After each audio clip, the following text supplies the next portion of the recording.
जनता त्यांच्या घरापर्यंत गेली तेव्हा ते म्हणत इकडला ना कसं वेगळं आहे, इकडला ना कसं वेगळं आहे. मग आता दोघीकडे मत तुम्ही का मागताय? दोघीकडे तुम्ही मत का मागताय? तुम्ही जर म्हणताय ना की इकडं नेता वेगळं तिकडे वेगळं, तर दोघीकडे मत तुम्ही का मागताय? आणि जे 9 वर्ष गंगामपाड भागातील 25 भागातील लोकांनी जे यातना भोगले ते आता कोंबड्या देत आहे, उंटावर बसून बकऱ्या हाकल्याचे कामं करताय की आम्ही कामं करताय? कामं तुम्ही नाही करताय. 5 वर्ष तुम्ही काय बोंब पाडली? लोकांनी तुम्हाला भरभरून मतदान दिलं, आमच्या शब्दावर आम्ही तुमचं काम केलं व तुम्ही लोकांना भरभरून मतदान दिलं. कालची गोष्ट मी यांचं काम, मी राजभाऊचं काम नाही करून म्हणून माझ्यावर खोटा गुन्हा दाखल करण्याचा प्रयत्न झाला. 2-2 वेळा माझ्या घर पुणे टिपामाचे लोक पडून आले. यांचं शरण चालून गेलं, यांची पाया कालची माती घसरलेली आहे. यांना यांचं कर्माचे भोग इथेच भोगायचे. ते म्हणताना जैसे ज्याचे कर्म तैसे फळ देतो ईश्वर. ईश्वर बरोबर फळ देतोय प्रत्येकाला. वाड्यातील लोकांना माझी आग्रहाची नम्र विनंती आहे की आपण लोकांच्या कोणत्याच भूल तपाळ बळी न पडता आमचे लहान बंधू राज विजय चौधरी यांना भरभरून मतांनी विजयी करा. आणि येणाऱ्या 5 वर्षाचे तर आमचे मोठे बंधू विजयदादा चौधरी यांना जो नगराध्यक्ष पदाचा जो अनुभव आहे त्या अनुभवाची गंगामपाड भागात 25 नगर भागात विकासाची गंगा आपण वाहून दाखवू. आणि जे विरोधी लोक बोंबड्या बोलताय नाही तो असा आहे, तो तसा आहे, तो त्या जातवाला, तो त्या जातवाला, असं काही नाही. कोणी सगळं सर्व धर्म समभावाले आज स्टेजवर बसलेले आणि विजूभाऊ प्रत्येक समाजाचा प्रत्येक व्यक्तीला सोबत घेऊन चालणारा व्यक्ती आहे आणि त्यांचा मुलगा पण तेच करणार आहे. गंगामपाड भागातील 25 नगर भागातील जनतेला माझी आग्रहाची नम्र विनंती आहे, एक वेळा विश्वास ठेवून बघा. तुमचं 5 वर्षांनी 50 वर्ष तुम्हाला कोणाच्या दारी जायचं काम नाही पडणार, एवढी ग्वाही मी देतो.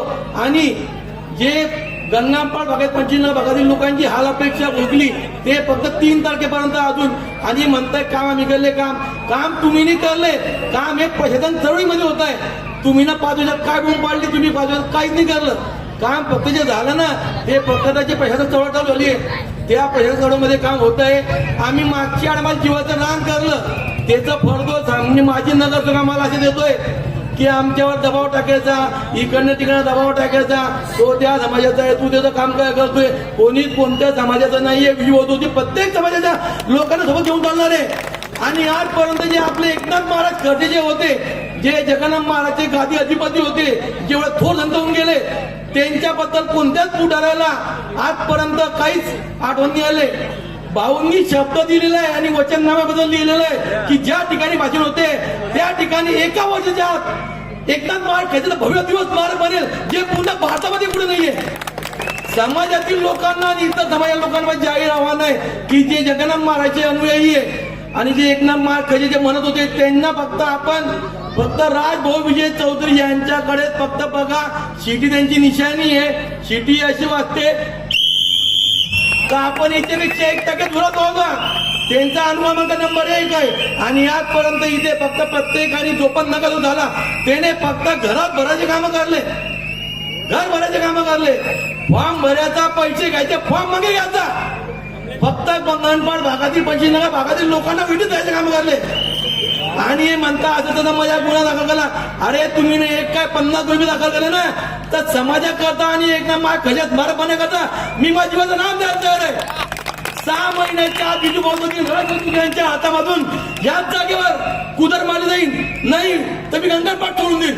फक्त एक वेळा गंगामपाडच्या लोकांना जाहीर आव्हान आहे. मी सगळ्यांच्या पाय जोडून विनंती करतो सगळ्यांना की फक्त कोणत्याच गोष्टीत भूलथामा होता की तो असा आहे, तो तसा आहे, कोणत्याच गोष्टीत भूलथामा होता. फक्त आमचे लहान बंधू राज विजय चौधरी यांना पण भरभरून मतांनी विजय करा. 3 तारखेनंतर गंगामपाड 25 नगर भागामध्ये क्रमांक 20 मध्ये विकासाची गंगा वाहू हे मी त्यांच्याकडनं आपण ग्वाही देतो. आणि त्यांनी कामा नाही केलं. तुम्ही आमचे लहान बंधू 12 वर्षी बोलले की आमची कॉलर पकडा, आमची कॉलर नाही बघायची, आम्हाला चपलाचे हार घालायचे जर येणं काम नाही केलं तर. एवढं मी तुम्हाला ग्वाही देतो. जय हिंद, जय महाराज, जय भीम, जय सरदार वल्लभभाई पटेल, एकनाथ महाराजची घरची जय हो.